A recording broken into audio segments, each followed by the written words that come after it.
Assalamualaikum warahmatullahi wabarakatuh. Perkenalkan, nama saya Isnayani Rosdiana dengan NIM terakhir 281. Saya dari kelas 3H Hukum Ekonomi Syariah. Di sini saya akan menjelaskan mengenai fikih siasa dalam tema al-hal wal aqdi. Yang poin pertama, pengertian al-hal wal aqdi. Secara bahasa, artinya orang-orang yang melepas atau mengikat. Sedangkan secara terminologi atau istilah, yaitu orang-orang yang berwenang untuk merumuskan serta memutuskan suatu kebijakan dalam pemerintahan yang didasarkan pada prinsip musyawarah.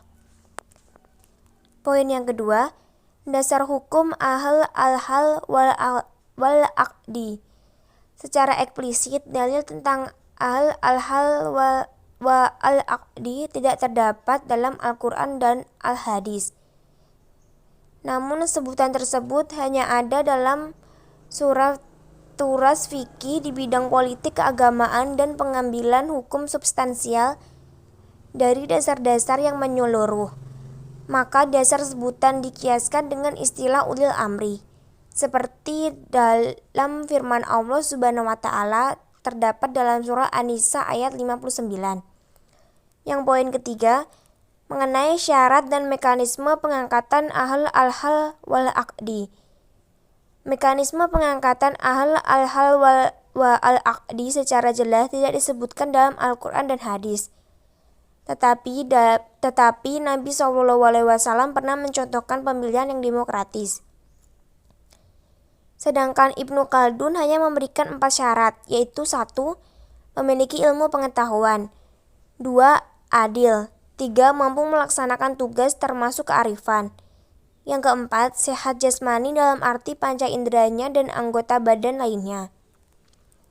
Poin yang terakhir mengenai fungsi, tugas, dan wewenang dalam al-hal wal aqdi.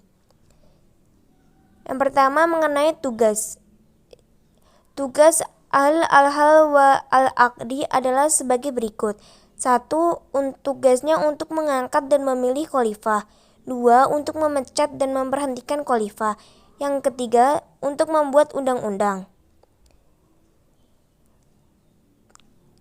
Sekarang mengenai fungsi. Terdapat fungsi dalam al-hal wal aqdi sebagai berikut.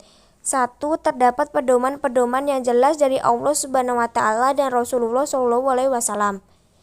2. Pedoman Al-Quran dan Al-Sunnah mempunyai kemungkinan interpretasi lebih dari 1. Yang ketiga, tidak ada isyarat yang jelas dalam Al-Quran dan Al-Sunnah. Yang terakhir mengenai wewenang.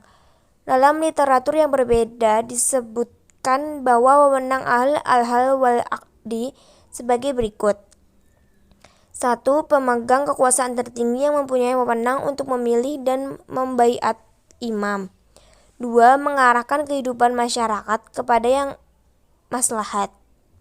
3. Membuat undang-undang yang mengikat kepada seluruh di dalam hal-hal yang tidak diatur secara tegas oleh Al-Quran dan Al-Hadis. 4. Tempat konsultasi imam di dalam menentukan kebijakannya. Yang kelima atau yang terakhir, mengawasi jalannya pemerintahan. Oke, sekian penjelasan dari saya mengenai al-hal wal aqdi. Bila ada salah kata atau salah pengucapan dari saya, mohon dimaafkan. Semoga video dari saya dapat bermanfaat bagi kita semua. Terima kasih. Wassalamualaikum warahmatullahi wabarakatuh.